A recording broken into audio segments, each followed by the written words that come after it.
And of the 8 oceanfront properties, 5 of them were all but destroyed. And those are going to be rebuilt. They're going to be rebuilt with much bigger homes than were there before. And unfortunately, we're going to have to live with those homes. And if they're not done that way, they're going to do something else that could be detrimental to our oceanfront. And that's my concern. My concern is to try to work within the structure of what the county will allow. And that's why we were pleased to see, even though we had our own question about this, we were pleased to see that the staff approved this. And the staff's approval, I think, means a lot to what's going on there.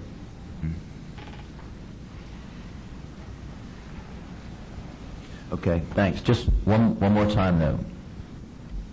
The association approved the plans, it says here, over a year ago.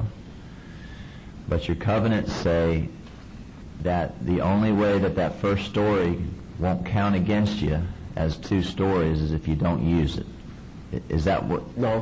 What it says is that the first story was considered an open area because in most of the locations in Summerplace, the first story of stilt houses has been closed in and used as garages and storerooms, et cetera, in some instances bedrooms.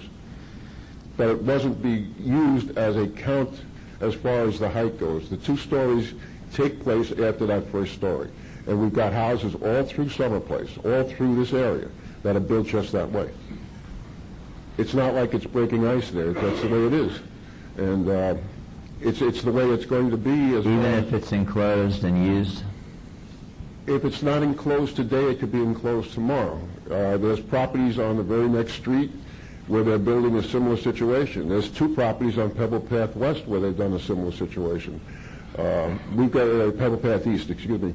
We've got a number of houses that fall into this type of design, and now it's up to a situation as to whether or not this house can be built. But this house has nothing at all to do as far as a precedent for the other areas. Our seawall was discussed earlier by a young lady, and I understand the fact that there's a lot of people just don't understand the seawall. The original seawall was built in 1996 by Summerplace Improvement Association. We put in for 8 houses, 830 foot of seawall. The result was that we saved those houses from falling in the ocean. But the bad part was, even though we spent hundreds of thousands of dollars to put that in, we lost all of the property to the east of the seawall. And this is what's happened with this lot. Had they still had the 70 foot east of the seawall that we had to put in to save the rest of the houses, this wouldn't even come up because it's not even in play. Where we've got here is a problem. The erosion has caused the lot to be smaller. And this is a case of several different places. You've got a house going to be built now on Doubloon by Mr. Tremarch, and he's talking about putting in $1 million house. And I'm sure it's going to be a very nice house. I don't know anything about the architectural parts of it. So this is what's happening along the ocean, and this property has nothing to do with the other places because this type of variance is very unique and will not be asked for anywhere else. I can answer any questions, I hope. Thank you. Thank you. My name is Robert Rumato, and I live at 1820 Shell Lane.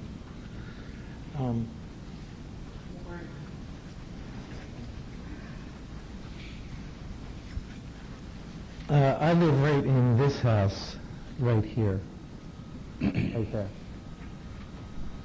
And I'll tell you, I'm sorry, I apologize for any outbursts, but that is some representative we have working for us in Summerplace. I mean, it's just a disgrace.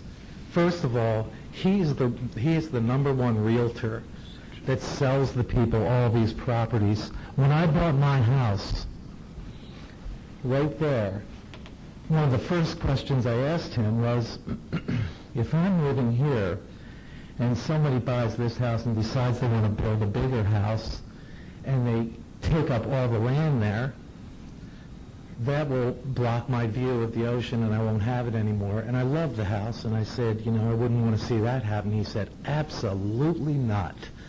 That will never happen. When anybody builds a house in Summerplace on these properties, they will have to stay within the footprint of that property. That's what he told me, point blank. Now that these properties are up on the market and for sale, and people want to build giant structures on them, they're being allowed to.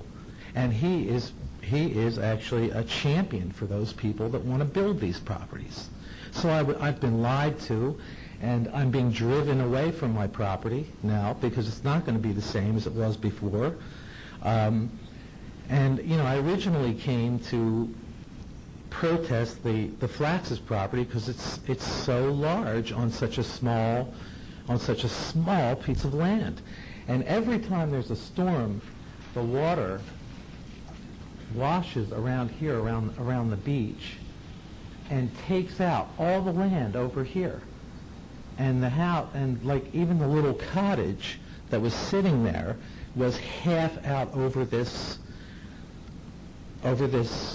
eroded area where the water washed in and took the sand away. So that means we're going to have to put in a bigger seawall there to maintain this property that they're proposing. You're going to have to add to that seawall to make the land safe. Every time there's a storm, that washes away. And I'd like to know, you know, who's going to pay for that seawall and how that's going to work.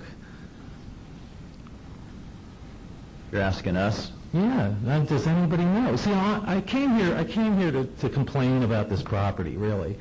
But now I'm starting to say that I'm here for an education as well. I'm here to learn what's going